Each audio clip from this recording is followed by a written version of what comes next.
올해도 이제 며칠 남지 않았습니다. 지난 1년 동안 우리 지역에서는 어떤 이슈들이 있었는지 분야별로 살펴보려고 합니다. 오늘은 첫 순서로 사회 분야 이슈들을 김철원 기자와 함께 돌아보겠습니다. 먼저 미투 운동 얘기부터 시작해 볼까요? 서지현 검사의 용기 있는 폭로에서 시작된 미투 열풍이 우리 지역에서도 거세게 불었었죠. 네, 우리 사회를 강타한 미투 열풍. 나도 성폭력 범죄를 당했다는 여성들의 이런 고백은 우리 지역도 예외가 아니었습니다. 우선 5.18 때 계엄군들이 우리 지역 여성들을 성폭행했다는 폭로가 나왔었죠. 조사 결과 최소 17명 이상의 여성들이 피해를 본 것으로 드러났습니다. 이낙연 총리와 국방부 장관이 사과한 이 사건은 현재 진행형입니다.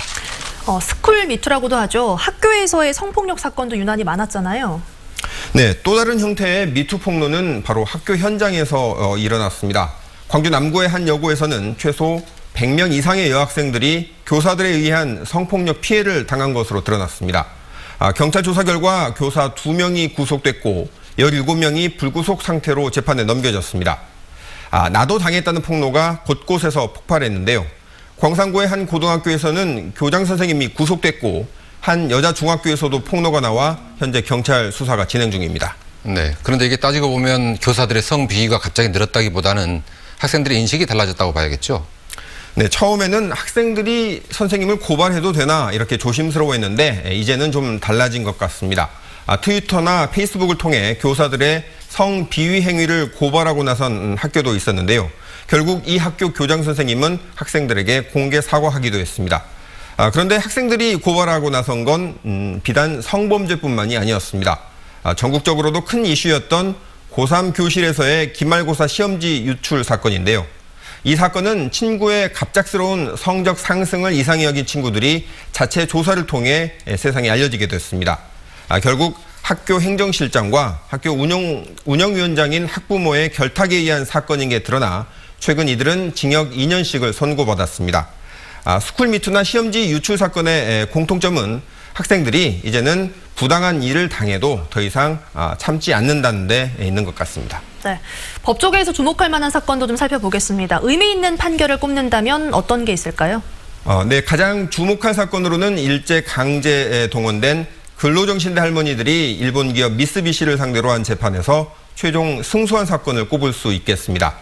양금덕 할머니를 비롯한 원고들이 1945년 해방된 지 73년 만에 우리 대법원에서 확정 판결을 받은 것인데요. 73년, 말이 쉬워 73년이지 이 긴 세월을 기다려왔던 할머니들은 얼마나 기쁘셨겠습니까?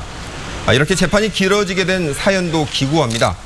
바로 양승태 사법부와 박근혜 정부의 재판 거래에 이 일제 강제징용 사건들이 이용됐던 사실이 드러나 시민들의 분노를 사기도 했습니다. 네, 전두환 씨 재판은 어떻게 되고 있습니까? 그동안 출석한다 안 한다 몇 차례 옥신각신 했잖아요. 네, 광주에서는 도저히 재판을 못 받겠다. 지금 연희동에 있는 전두환 씨에게 묻는다면 바로 저렇게 대답하지 않을까 싶은데요. 그러면서 광주 고등법원과 대법원에까지 관할 재판부를 옮겨달라고 신청을 했는데 이게 최종적으로 받아들여지지 않았습니다. 결국 내년 1월 7일 광주지법에서 김호석 판사 심리 아래 재판을 진행하게 됐습니다. 작년에 발간한 자신의 회고록에서 고 조비오 신부를 비난한 혐의로 재판에 넘겨진 전두환 씨.